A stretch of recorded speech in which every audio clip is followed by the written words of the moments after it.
What if the next scream you hear isn't in the dark, but in crystal clear 4K, backed by AI that studies every trembling step you take? 2025 is the year fear gets an upgrade. Monsters that rewrite yesterday, villages that rearrange the streets behind you, oceans that splice your DNA while you're still alive. But before you board up the windows, remember, the only safe place to face a nightmare is head on, and I'm about to guide you straight into 22 of them. Time is supposed to run in one direction, but Pathologic 3 never signed that contract. Ice Pick Lodge lets you diagnose a dying town, then bend the 12-day countdown like a stubborn clock spring. Fail to save a patient, rewind the loop, and pray the plague doesn't adapt before you do. Because rumor says each reset makes the disease a little smarter. Just when you think chronology can't break harder, Kronos. The New Dawn hurls you between a scarred future and 1980s Poland under martial law. Blueber's rule is brutal. Kill a mutant, or its corpse fuses with others to spawn a walking apocalypse. The final twist? The only difficulty setting is old school hard. And if warped calendars aren't enough, Industria 2 strands you in a boreal dreamscape where a rogue AI chews through forests and memories alike. Nora's portal gun misfire didn't just break space, it gave paranoia a postcode.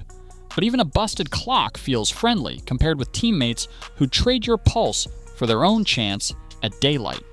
First up is Macabra, a stealth extraction descent where the monster isn't the only shapeshifter. Your allies' morals are Tor. Supplies run out fast, and somebody is always volunteering you to distract the beast. Think that's cruel? Carnival Hunt winds the tension tighter, literally.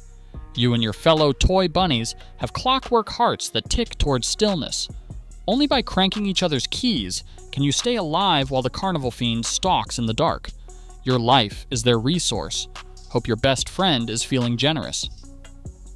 Medieval Nightmare Blight. Survival says cooperation is mandatory, right up until plague-ridden corpses devour your partner's loot and leave you deciding whether to dive in after it. Friendly fire is off, betrayal is on, and permadeath turns every sword swing into a wager. Yet some horrors don't need betrayal. They've already signed a deal with things far darker. The 1960s never ended on Farmouth Island, and neither did its occult habits. In the Bornless, bullets are backup. Real power comes from chalk circles and human sacrifices that unlock unspeakable firepower. Summon, shoot, survive, or become the next sigil. Over in Body Horror Showcase EL, dismemberment isn't just cosmetic, it's system deep.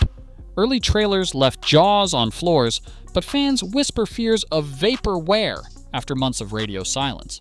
If the devs deliver, we'll get a game where you can shoot a monster's jaw clean off and still hear it laughing. Of course, horror doesn't need demons when your own home soil turns feral. Imagine tending crops by day and barricading your barn by night. We harvest, Shadows grafts cozy farming onto Silent Hill grade terror. Water the pumpkins, fix the fence, then pray the scarecrow stays put after midnight. If you prefer marble corridors to cornfields, Tormented Souls 2 drags you through candlelit monasteries where eyes are optional, but nightmares are mandatory. Old school tank controls meet next-gen splatter, and every puzzle solution costs more sanity than you have. Japan's broken lore, low offers no respite. Its fog-washed village is run by Gasha do Kuro, a skeletal yokai tall enough to block the moon. Floors loop, walls breathe, and a single wrong note on your character's flute invites the giant skull to dinner. Close the shutters tight, even light can mutate when the angles are wrong. Subliminal builds the backrooms meme into a maze where shadows sharpen and staircases fold if you shine your flashlight at the wrong geometry. Every corridor looks familiar until you notice the ceiling is breathing. Pedal faster. Quite a ride straps you to a rusty bicycle in an endless rural fog. Your phone's battery is your life bar, and the dynamo on your wheels is the charger. Stop pedaling, and the mist whispers your name. Stephen King vibes, no brakes included. But some predators don't need fog or geometry. They have claws older than history. Drop the shotgun. The Lost Wild proves dinosaurs don't care about your hit-scan reflexes.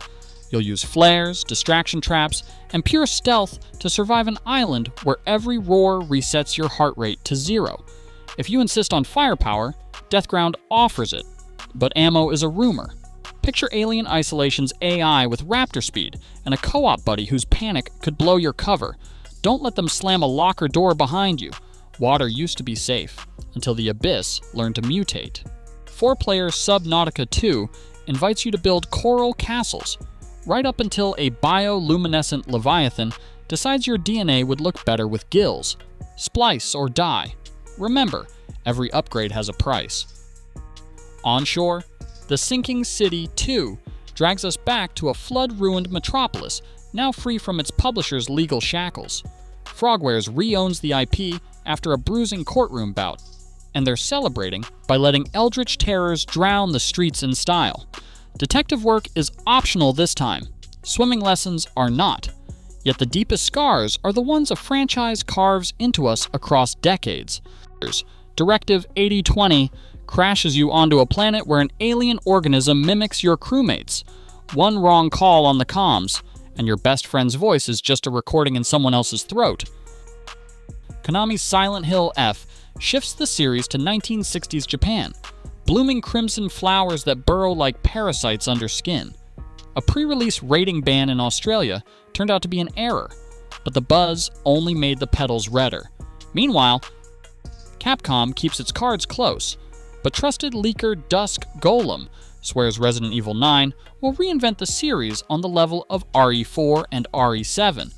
Open world, new playstyle, reveal almost definitely this year. Brace for Leon and Jill teaming up if rumors hold. Not to be outdone, the original Little Nightmares crew returns with Reanimal, a brother-sister odyssey through a living memory of home, playable solo, or in couch co-op. And while we wait, Little Nightmares 3 lurks in the spiral, bow and wrench in hand, delayed but hungrier for it. It just needed the right monsters. Alien, Rogue Incursion, strands you on the uncharted planet.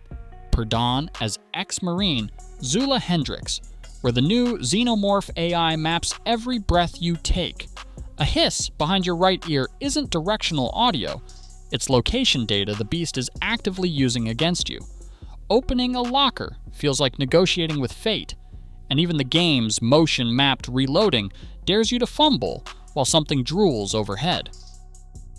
Think you can handle eye contact? Slender. The Arrival VR leverages PSVR2's eye tracking, so it knows exactly when you blink.